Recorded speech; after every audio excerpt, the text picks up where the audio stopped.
Folks, next we have Elvin Hernandez from Ponce, Puerto Rico, and he has the solution. And just a little side note, he had a very early number, and he switched with a total stranger who had to go to work, and is now second to last because he was willing to switch. Thank you. I also brought this coffee.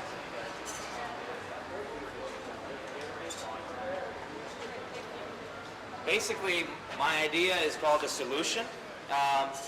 The main thrust of the idea is if tomorrow we woke up and super people who could do fantastic things suddenly appeared in the world, would that be a good thing? The story that I have that starts, it starts with a woman named Cynthia Butler. She is a police officer. She lives in her own home in New York City. She lives a normal life, crappy apartment, crappy furniture, whatever. She turns on the TV and she expects to see Good Morning America, one of those shows. Instead, she sees the news, and it says that 4 beings out of nowhere, cloaked, have appeared on top of 4 different cities around the world, and are just standing up over them, hovering over them, just watching. Now she sees it, she thinks, well, this is probably Access Hollywood or something like that. I don't care, it's crap.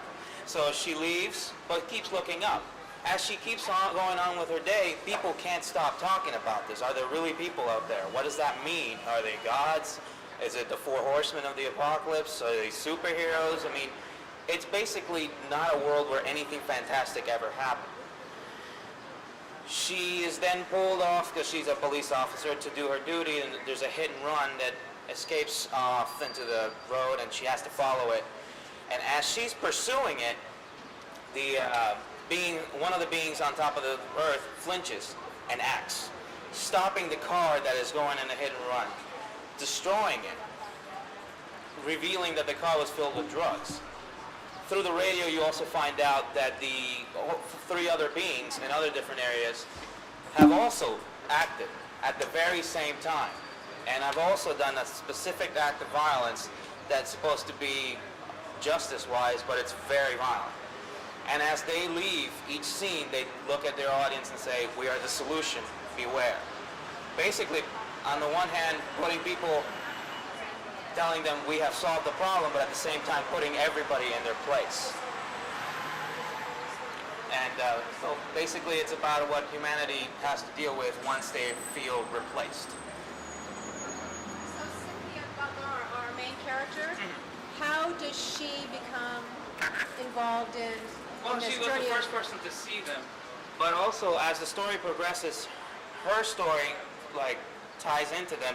Eventually, the main character, the main space person, feels tied to her for some reason, continues to visit her specifically, as well as other people that come in contact with them. I basically want to use characters, focus on the people, real people, not on the people with the powers. It's basically looking through the eyes of real human beings, dealing with a world that suddenly has changed, culturally, economically, politically, religiously, what it would really mean to have somebody with superpowers in the world.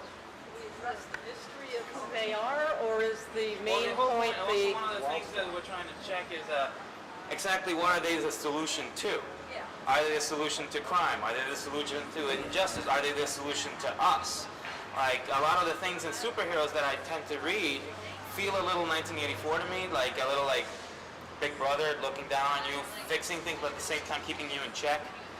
And it's how we deal with knowing that someone is constantly watching over us and not necessarily feel comfortable about it. There's a comic book out there like that already. I know Mark Millar was writing it, and Frank Quitely was the artist. I think DC put it out. Do you know that one more? Yeah, I'm familiar with what you're talking about, but Yeah. I mean, this feels similar to a lot of things that are in the marketplace, I don't feel enough to distinguish it from a lot of different things that are out there. I don't know how you feel, Mark. Conceptually, it's almost identical.